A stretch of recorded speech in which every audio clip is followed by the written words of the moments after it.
And hello again from WJ Live, powered by the Western Journal. I'm Josh Manning, Deputy Managing Editor for the Western Journal. Joining me on my left is Michael Austin, a reporter for the Western Journal. Hi, Mom. And on my right, hi, Mike's mom. And on my right is Andrew Shasha, also a reporter for the Western Journal. I think, if I'm not mistaken, you are classified as a crack reporter. Yeah, crack reporter. For the Western Journal, Yeah, whereas Andrew is a Cracker Jack reporter yes. for the Western Journal. Thank you for joining us today. We've got three interesting topics we want to visit with you guys about stuff that's in the news and that really has some broader cultural bearing. Where the thing I'm most interested in talking about actually is a terrorist attack committed by the left that really you don't hear very much about anymore. We'll get to that in just a little bit. But first off, I want to toss it over to Michael, who's got an interesting take. Yeah, so it appears that favorability for socialism is absolutely plummeting. Praise God. In America, which is fantastic news. So this comes from some polling done by the Cultural Research Center at Arizona Christian University. So they did some polling on the favorability of socialism back in 2018. Then they did it in 2020, just recently. These are George Barna's guys. George Barna's Yes. part of this group, Yes. and he's the incredible Yes. Christian conservative And one authoritative. important caveat before we get into it is that it looks like there may have been very slightly different methodologies used. So they surveyed 1,000 people for the second poll versus 2,000 for the first. So, minor differences can mean big differences in result, but from what we can tell, it appears that both of these polls are pretty accurate and the methodologies were good. So there are some differences, but it appears that they were both done well and efficiently and effectively. And basically what it showed is whereas 41% of Americans had favorable views of socialism back in 2018, 32% do now. So that's a 9% drop. Yeah. And among 9 percentage points drop. Yes. 20% drop. Yeah. Yes. And then among younger people, or 25%, sorry. yes. And then among younger Americans under 30, it dropped from 48% to 43%. Yeah. So those numbers seem to me to be very encouraging. Yeah. And what I think they're representative of is that this rise of socialism in America, the rhetoric behind it, that all came with Bernie Sanders and his 2016 run, and that kept getting ramped up. Then what you saw coming into this most recent election cycle, was I believe that the right, Trump, a lot of other conservatives were doing a really good job hammering down why socialism is bad. Yeah. Yeah. And I definitely attribute that as sort of one of the main reasons for this big drop-off.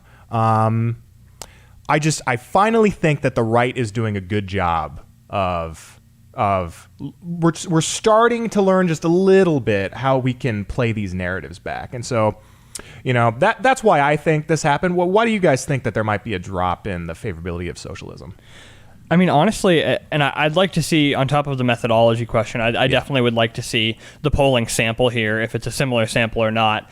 But other than that, I think there's no question in my mind that people have seen in the last year or so, a little bit more than a year now, what big government does. I think it's the first time really that this generation, our generation, Michael, has seen what big government does. I think, it's easy to point at, for a kind of more libertarian conservative or for, a more small government conservative to look at, the surveillance state and the response to 9/11 and say, that's bad, that's big government doing a bad job. But I think it's very different when you talk about big government and its impact on your daily life here in the United States rather than abroad, somewhere in the Middle East that you've never seen before. And so I think that with the response to COVID, I think we've seen just how dangerous a big government apparatus is, how dangerous it is that they kind of don't care what the actual end goal on things is. They just want to accumulate more and more authority, and they want, their finger on the trigger in a way. And I think people are seeing that, and they're seeing, well, socialism means a bigger government. And that was always kind of a conversation that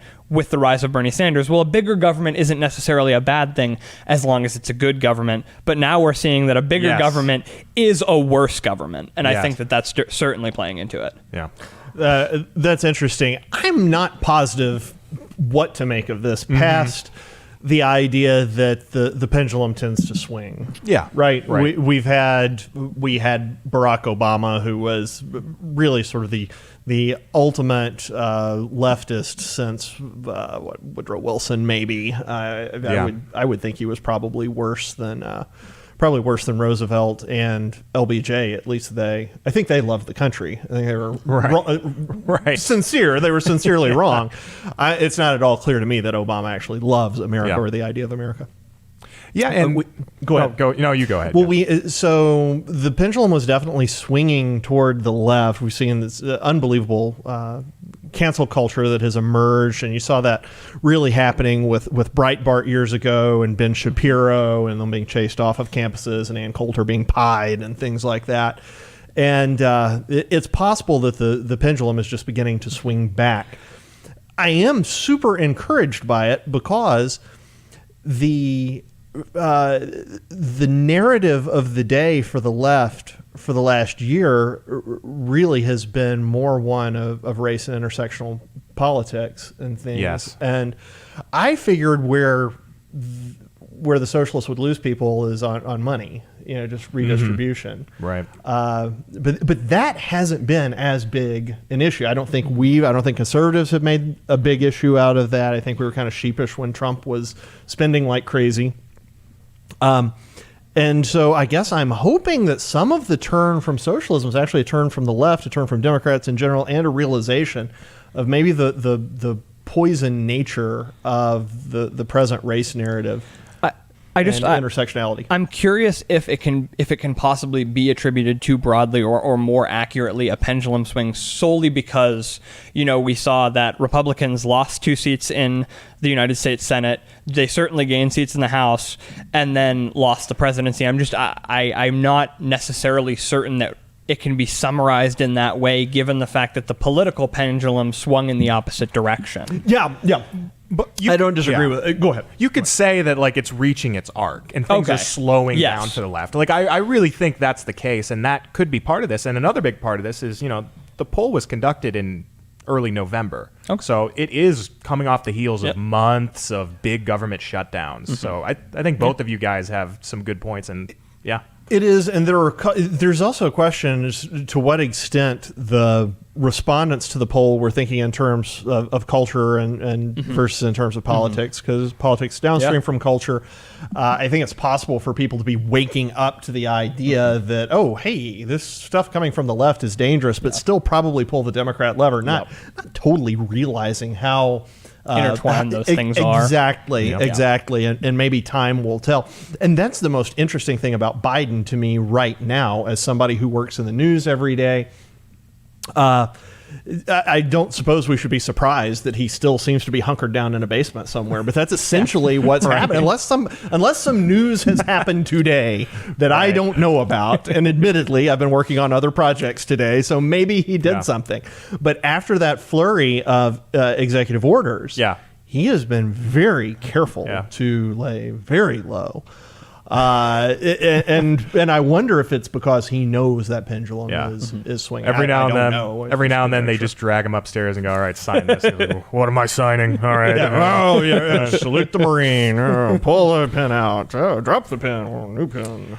But salute the Marine. I love it. Salute the Marine. He's walking through the door. If you can see the clip, he's walking up to the doorway, walking through, and there's this conspiracy theory that he had a mic or had a small speaker in his ear, and somebody told him, "Salute the Marine." Walking up there, and he just mumbles, "Salute the Marine." It would honestly be worse if he weren't wearing an earpiece and it was just his inner monologue. Oh no, I think that's exactly what it was. I completely think that's what it was. And I hate to say this, folks, I am incredibly absent-minded. I am very... I can see myself doing that and not having to be doing it a good 10 years before his age. But anyway. But we were talking about the dangers of socialism and, the left's rhetoric. And You have some things to share about other dangers coming from left-wing rhetoric. Right. So thank you. So big stuff going on this week. We've got the second ridiculous impeachment of Donald J. Trump now that he's out of office, which is a really stupid precedent for the left to set, because this has only been done one other time in history. It was right after the Civil War. And if they're going to set the precedent of impeaching people after they leave office, that's super dangerous, but that doesn't seem to stop them from other things lately. So we want to look at a few of the things the president said that they are basing the impeachment case on, but I want to provide a little bit of context for that. I want to take everybody back to 1980. There were I'm fond of great year. Wasn't even the 60s and 70s and kind of just watching the cultural rot that began to happen. It's really interesting to look at, but it bore fruit in the Weather Underground before the 80s. But there's a very interesting attack back in 1980 that a whole lot of people don't know about, and I'm ashamed to say I didn't know about it until recently. But it was carried out by a far left, all-female terrorist group called M19 or May 19th. They named themselves after Malcolm X's birthday and Ho Chi Minh's birthday. And they got together and they decided that they were going to, as a way of protesting capitalism in the United States and those things, they were going to get some people's attention. So just before, forgive me for reading here, I'm reading from actually a Smithsonian magazine article, just before 11 p.m. on November 7th, 1983, M19 called the U.S. Capitol switchboard and warned them to evacuate the building. 10 minutes later, a bomb detonated in the building's north wing, harming no one but blasting a 15-foot gash in a wall and causing $1 million in damage. Over the course of a 20-month span, M19 also bombed an FBI office, the Israel Aircraft Industries building, and the South African consulate in New York. DC's Fort McNair and Navy Yard were also hit twice. The attacks tended to follow a similar pattern: a warning call to clear the area, an explosion, a pre-recorded message to the media railing against U.S. imperialism or the war machine under various organizational aliases, never using the name M19. So that was an attack on the Capitol. If we want to talk about attacks on the Capitol, let's talk about that. $1 million in damage, a literal bomb, 15-foot hole blown in a wall. With what happened on January 6th, there were rioters, there was a podium taken, there was some mail taken, some laptops taken. In the melee, I think 3 people had heart attacks or strokes. That's what 3 of the deaths came from. 1 person was trampled, and then 1 person was shot by... it was 1 person was trampled, and 1 person was shot by a Capitol police officer. Yes. Those are horrible. There were deaths involved in that. When you think of the magnitude of an attack, though, the vast majority of those people in the Capitol were standing inside. It's the funniest picture to me. All of these supposed rioters standing in between the stanchions. Yes. The stanchions are the thing at the bank and the movie theater that keep you in line. They're standing in there taking selfies. Those are the vast majority of the rioters who got in there. That's what they're doing. Correct me if I'm wrong. I do want to just contribute. No, please. Because I'm not 100% sure, because I have seen almost nothing of it since, which is incredibly surprising given the security apparatus that we have, in this country and in Washington. There were reports of 2 pipe bombs planted. Have we heard that these were fake? Have we heard that? I know they did not go off. Was that just a report, or were these? No, as far as I know. Now, folks, this is rough when you're watching a news program. We don't know this for sure. That said, there's a whole lot of news to cover. And I don't know the answer to that. And I'm not positive they were ever able to trace who they came from. It's a great question. Yeah. It's a great question. The point here is that you've got an attack like this on the record. And as far as what most of the media is reporting, give the devil its due, there were a couple of remembrances of this right after January 6th. Good for them.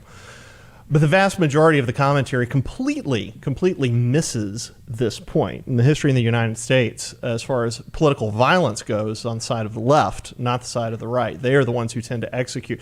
And I was talking with our podcast producer, Kayla Kunkel, earlier today, and and Andrew and I were talking about this too. It's a fascinating thing that's happening. You have the left zeroed in on what Trump said. You have the left zeroed in on Marjorie Taylor Greene. You have the left zeroed in on QAnon and the dangers that go with those things. And I look at those things and I think, gosh, that looks about like a little hand grenade on the floor. And you look at what the left has done, and we're going to talk about the Weather Underground bombings quickly here in just a second. You look at what the left has done, and you look at what institutionalized liberal leftism and Marxism did in the 20th century. 100 million people dead. You got a little hand grenade over here, and you've got just a pile of nuclear weapons. Yet conservatives are freaking out. Conservatives will not target the left the way they need to target them and remind the American people this is what we're dealing with. We're fall dealing for with close-up magic bombers every time. They do. It's a sleight of hand. And so just a refresher, a lot of you folks know about the Weather Underground, but just in case you don't, the Weather Underground, on January 29th, 1975, an explosion rocked the the headquarters of the U.S. State Department in Washington, D.C. No one was hurt, but the damage was extensive, impacting 20 offices on 3 separate floors. Hours later, another bomb was found at a military induction center in Oakland, California. It was safely detonated. The Weather Underground stepped forward. They were inspired by communist ideologies and embraced violence and crime as a way to prevent the Vietnam War, racism, to protest, the Vietnam War, racism, and advance other left-wing aims. Our intention is to disrupt the empire, to incapacitate it, to put pressure on the cracks, claimed the group's 1974 manifesto. By the next year, the group had claimed credit for 25 bombings, including, again, the U.S. Capitol. Police found 57 sticks of dynamite, 4 completed bombs, detonators, timing devices, and other bomb-making equipment in a Weather Underground townhouse. So again, the violence, the vitriol, the viciousness, the disregard for life, that comes from the left, folks, and it is a crime that the media in the United States does not contextualize all of this. So just quickly, guys, we're doing all right on time because I've been talking fast, I guess. And you have listened very fast. You've done a very good job at listening quickly. I want to compare those things to some of the things the president said that are going to be brought up in impeachment. Right. In Trump's speech, he said that his followers would, quote, peacefully and patriotically make their voices heard. Yeah, real menace there. He also said, we're just not going to let that happen, in reference to Biden taking office. By the way, I'm reading off of an AP fact check, an Associated Press fact check, titled, Quotes from U.S. Democrats Falsely Characterized as Calls for Violence. Which the AP's lying. We're just not going to let that happen, Trump said. We are gathered to save our democracy, Trump said. Our country will be destroyed, and we're not going to stand for that. Trump's call to fight like hell is cited in the articles of impeachment introduced on January 11th. Now, guys, I just look at that and I compare them. He's going to be impeached over this. He's going to be impeached over those things. And the left has been pushed for years, has been pushing incredible violence and overthrow. It's where they came from. It's Marxism, Leninism, Bolshevism. Yes. It's their background. But, I mean, what do you make of this? And it's a super open-ended question, but you almost just want to say, what the heck? Yeah, when people talk about the incursion as if it was a terrorist attack. Now, look, terrorist attacks are, acts of violence for political gain. I could maybe designed to induce uncertainty and the belief that it could happen anywhere at any time to anyone. Yeah. None of those. Yes. None of those. And happened with Capitol. Yeah, the big part of that with me is you could say that a lot of the people in the mob were hoping to overturn the election results or something of that nature. Yeah, vaguely. Maybe. Oh, we're going to do something. But even that being the case, it was just it was a decentralized, just kind of angry riot mob. It was just a bunch of people being crazy and acting foolishly. And these are examples of people coordinated and hoping to incite fear and death for political gain.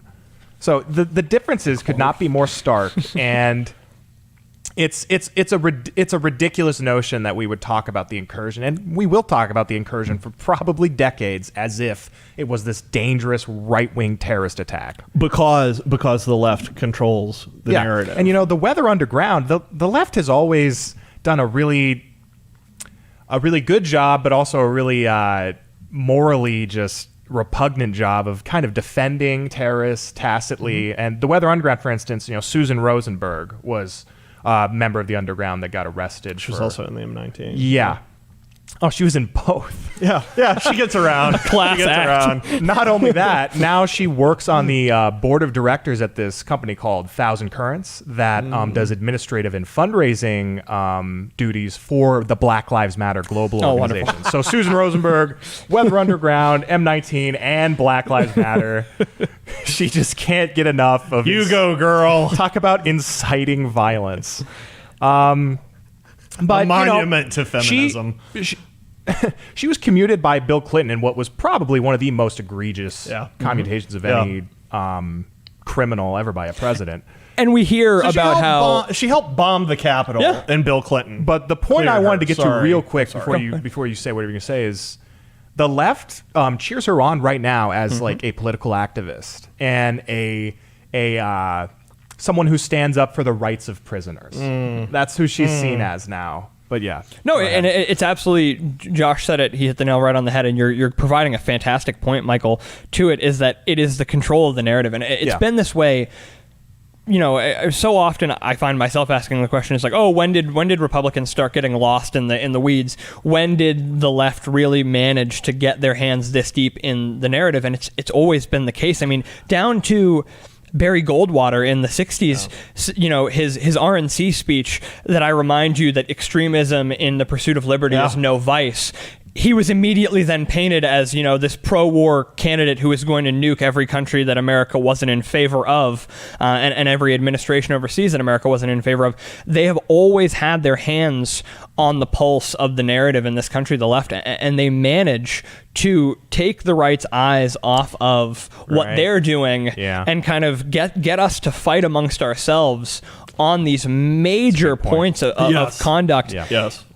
Instead of looking at the major policy fights of the day and saying, this is what we need to be looking at. And, we can deal with accountability on the right, but it really is, what I make of it is that Republicans are easy to trick and the left is great at playing tricks. They are the ultimate illusionists or magicians, and we sit there and we follow the every time we fall for the distraction, and then the sleight of hand takes place, and the ball is moved, the goalpost is moved, and we don't know how to orient ourselves in relation to that. It's very frustrating. And you see conservatives doing that today with, I do not understand why conservatives are letting the left drive the narrative on QAnon. This is this tiny group of crazy people who have no influence on the conservative movement. None. I've never met someone who believes it. Yeah. Where is the pro QAnon legislation coming from Marjorie Taylor Greene? Where is it? There's none. They're inconsequential. The most prominent member of QAnon was the shaman guy at the incursion. That's who we're taking. He looked like the head of Fred Flintstone's Lodge. He left Mom's basement that one day. Yes. This is the guy. This is the movement that we're letting the media focus our attention on. And I'm just telling you, it's stupid. It's foolish. Where we need to be focused is this. Where we need to be focused is what the left does when it gets power. They're not joking when they talk about re-educating people. No. They're not talking about cleaning our minds out. They're not, and if you want an example of it, the Chinese are doing it right now to the Uyghurs. You can read the stories. It is stuff. I haven't read. There's a lot written on it. I haven't read all of it. I haven't run into anything that's quite as bad as what you see in the Gulag Archipelago. but it's some pretty bad, intense stuff. It's hard for us to know all of what's going on there too. So it could that's be true, right? Because we didn't know about. There could be a lot more killing than we know until of their now. Solzhenitsyn shows up. Yeah. we won't know. There are mysterious declines in population. And I mean, Mao was worse than Stalin by all accountable numbers that we have. True. That's true. Oh yeah. And there's no reason to believe. Yeah, and when you look at what look at what Russian troops did to the extent that they could. Look at what they did to Germans, compared to what Chinese and North Vietnamese did to South Vietnamese. Look at the viciousness. I mean, they would impale people in fields, put landmines around them so that you couldn't go, and they would impale them alive. So they're dying on a stake in the middle of a field of landmines, and you couldn't go out there and rescue them. I mean, they're horrible people. And so if you want to be left to the tender mercies of the left, please do keep focusing on QAnon. Please keep thinking about what a cancer this is. This is not a cancer. This is a mole. This is a mole that let's lop it off. Let's get rid of it. It's no good. It's stupid. It's ridiculous. Let's marginalize it. But folks, what we are facing is an existential crisis from the left. And we've seen what leftism does. It killed 100 million, it depends on who you ask, between 100 and 200 million people in the 20th century. And we're letting the media drive a narrative about an incursion at the Capitol and a little conspiratorial group. It's crazy. Keep your eye on the prize. Focus on what's important. All right, that's where I think we're over on time there. Sorry, Andrew. Toss it to you. All of this kind of knits together nicely. Take it perfectly, because if the right is going to finally reorient itself, recognize who the real opposition must be, and actually fight that existential fight for the heart of the country and for the heart of the ideology of the United States and what it stands for, the right is going to need a great compromise. So we have a tweet earlier today from Miles Taylor, who, I mean, for those who forget, easy to forget, that's anonymous. This anonymous figure within the Trump administration, this low-level bureaucrat who was... Oh, he was the nobody. He was the nobody anonymous who wrote books about what Trump was doing to threaten the democracy. The New York Times protected him. We want to bring up his tweet right now. He wrote this morning, "The GOP is in shambles. Last week, we convened top conservative voices to discuss a reform movement or launching a new center-right party. More to come." Please. So again, this low-level bureaucrat who's been with the bureaucratic institutions since as early as Bush is suddenly this major player. First of all, bogus. But we've just gotten over. We've talked about this 2 weeks ago. I believe it was Deborah. We just talked about Trump essentially saying, with all the discontentment we have, we need to put aside this foolish notion that there's going to be a third party on the right. That's really just going to sabotage the Republican Party and destroy our chances against the left. So, of course, now that we've put that down, the other side of our Republican Party needs to do the same thing, and that faction needs to act up now. And we're seeing it from, Miles Taylor to not Dick Cheney. Lord. Liz Cheney. I'm sorry. Oh, my goodness. Dick Cheney. That's the last thing we need is Dick Cheney. And so...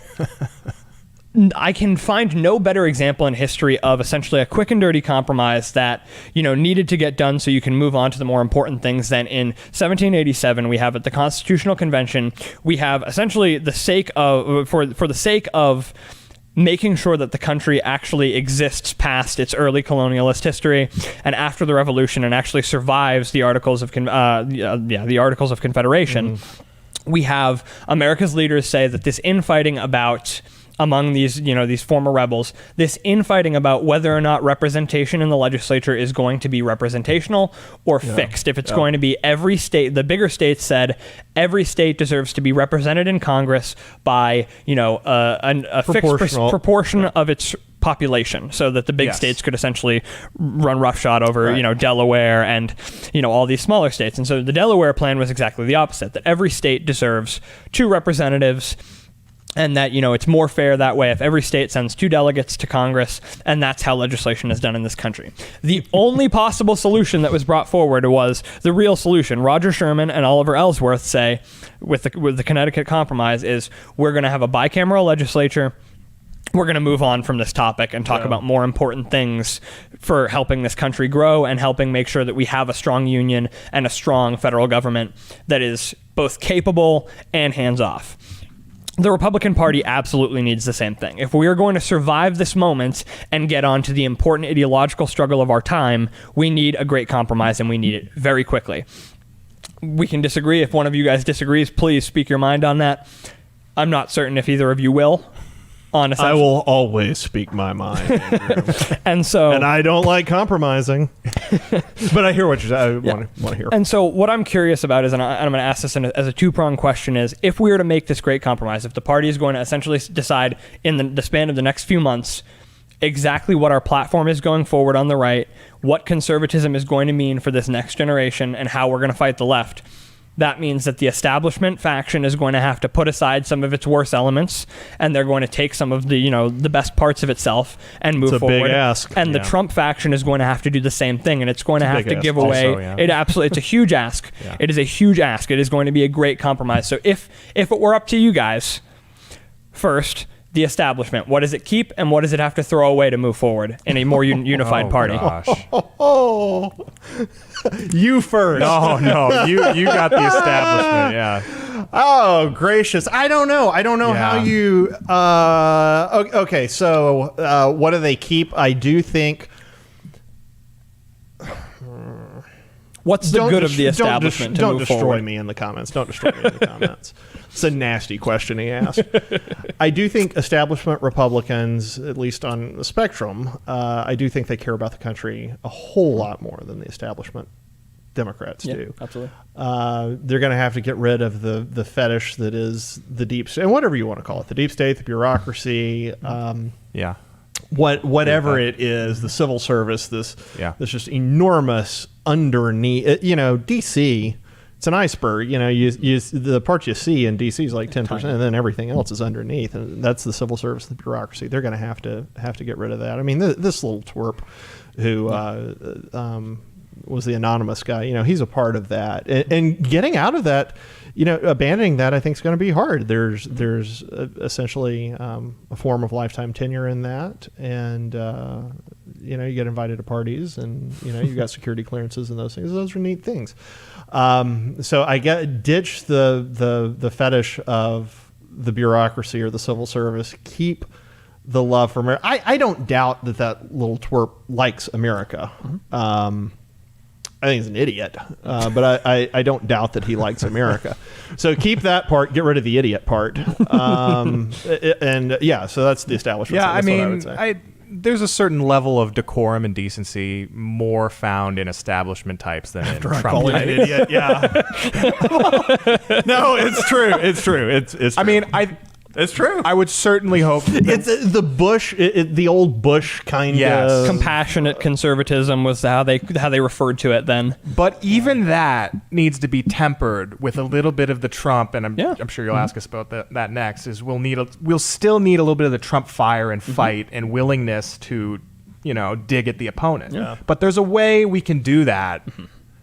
That isn't necessarily full on Trump being rude and so forth. So a little bit of that decency. I would think that we'd want to keep that. In terms of their strategizing, I would want to go very much more in the Trump camp.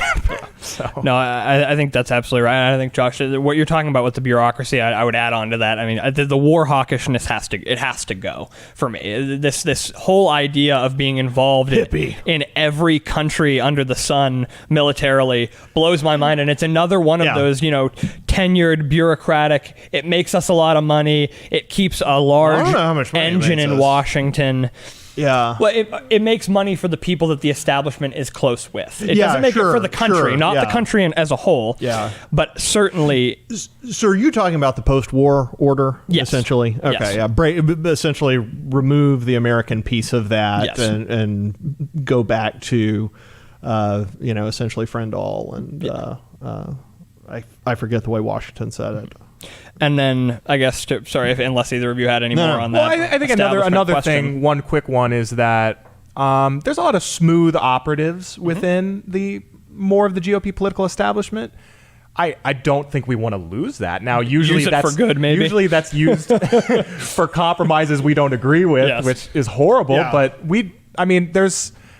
they have some of that I think a lot of the Trumpites are more they're more blunt tools when it comes to getting policies done. So I would, if we could keep a little of that too, I think that would be good. All right. But obviously such power can be used for evil and has been for so long. So what's your second prong? Second prong? The reverse. Yeah, it's the reverse. So I'm going to go to Michael first, and then Josh, if you want to close us out.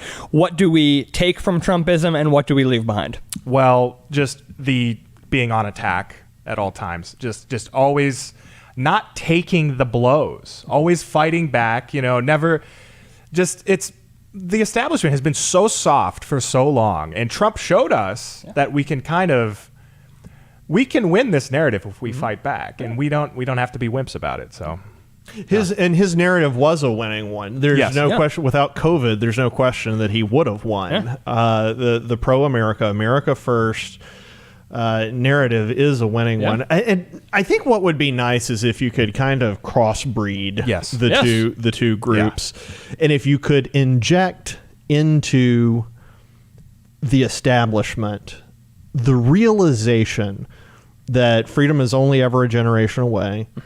And I mean, that's 50% of it. That's incredibly important. The other 50% is what's on the other side of that freedom if you let it go. And it's not the state of nature, folks. It's not the Wild West if you let it go. It's so much more horrible than that. It is totalitarianism and authoritarianism and atheism and to borrow from Orwell, a boot stamping on the face of humanity for all of history. That's what's on the other side if we don't continue to fight this. The Trumpers, whatever you want to call them, they realize that, and they see that coming. They are terrified of that, and it's the funniest thing in the world because they're painted as these hicks who don't read or anything. But when you watch how they talk about policy and the future and what will happen, I mean, they sound like people who have all done a master's or a doctoral thesis on the results of Leninism. Yes. So if you could inject that into the establishment and actually light a fire under them, that would be great. And then I think, some of these... the establishment is well, the establishment is incredibly cynical in kind of a good way, in that they know that all power is fleeting, and they know that no matter what, that guy's either there for 4 years or 8 years, and then he's toast. But we're here for forever. We are inevitable. And the mistake that a lot of Trump supporters made was the messianism of Trump, seeing him as he is the chosen one. It starts and ends at the figure. And he was the chosen one for 2016. He was the guy. He was the guy. Yes. He may not be the guy to lead us through all of this. He's certainly not going to be the guy to lead us through all this in 20 years. He's going to be dead. So you can't get caught up in that. You can't get caught up in the cult of personality. I don't accept the premise that it was mainly a cult of personality. No. I think it was a cult of ideas, of pro-Americanism, which was important. But it was in there, and we should eject that part of it. Yeah. So if you could crossbreed, if you could get a nice mixture of those, that would be great. My question to you, you don't have to answer this, I don't think it is answerable, was how do you make that compromise? What in the world is the leverage you use? Because, again, we're facing a united left. So if either side of the conservatives blink and say, oh, screw it, I'm pulling out. I mean, that hands it to the left, and maybe we deserve that. And maybe I still think the Republic's strong enough that we can take a few years of that. Maybe we need it. And I think that in that your topic was, that's the problem, is that Republicans were not going to be willing to take any sort of leverage and say, all right, the enemy is bearing down. The real enemy to the Republic is bearing down. It's time that we make a compromise. I just don't think that I don't think either side is at least... They're not putting the words together well enough about the wolf at the door. Right. Yeah. So the thing that, if you watch regularly and have seen me on here before, I talk about Douglas Murray from time to time, and he has repeatedly made the observation that normally when you get to this point in a society, the thing that solves it is a war. Normally, that's what Yeah. solves it. There's an economic engine involved in there. It unites the people in one direction. World War II. Nobody can ever accuse Douglas Murray of being an optimist. Well, yeah, ooh, boy, that's true. Yeah. That is true. I think he's right about that. And short of that, I don't know how we get that unity. I'm not sure how we get that unity. And if we could get that unity, I figure we'd probably pull a bunch of folks from the Democrat Party over who are habitual Democrats, yellow dog Democrats. Yeah. But I don't know. I don't know what that'll be. And so the answer to this is the same answer to everything else: prayer. You just and we wait on God. We see what He does. But anyway, that's our show for today, folks. Thank you for visiting with us on WJ Live. We just so appreciate you tuning in and watching. Spending some of your afternoon or evening with us. We are here every Monday through Friday, 5 p.m. Eastern, 2 p.m. Pacific. Tune in every day. We love having you here, love visiting with you. Leave comments. When you're watching on YouTube, be sure to hit the subscribe button. And after you hit subscribe, you're going to be able to hit that little bell. Basically, what that thing does is it makes sure that if YouTube turns on us, that we don't get shadow banned from you. It's going to let you know every time we go live. You're going to know that we're on the air and you can tune in. Also, if you'd like to support us in more ways than just watching and reading articles at westernjournal.com, if you'd like to support us, go to westernjournal.com/join, westernjournal.com/join. You can sign up there for an ad-free experience. We've got some really cool options for you too there, different membership levels. We've got a beautiful, beautiful blue mug that will be shipped to your doorstep. We've got an insider's newsletter, and in fact, there's even a type of sponsorship where we'll invite you to come out here once a year and visit with us. And thank you for watching. Thank you for supporting us. Thank you for being part of the fight. We are fighting for America and for freedom. It is only ever one generation away, but if we have anything to say about it, if you guys have anything to say about it, it's not going to fade away this generation. We appreciate you. We're going to see you tomorrow on Tuesday. Thanks. Have a great day. Hey guys, huge story. We need a fresh card. Let's red label it. Roll as fast as we can. All right, on it. Sounds good. All right, guys, we got a red label breaking story. Can we get a picture for that? And can we try to get that out in the next 20 minutes? I want eyes on it as soon as possible. On it, Joe. 2 more minutes and we'll be live. Sam, we're going to need a slot for that story, so figure out what you want to bump. Ashley, we're going to want to translate it into Spanish yesterday. Sí, señor. We can slide it in at 2:30. It should be going out here in about 10 minutes.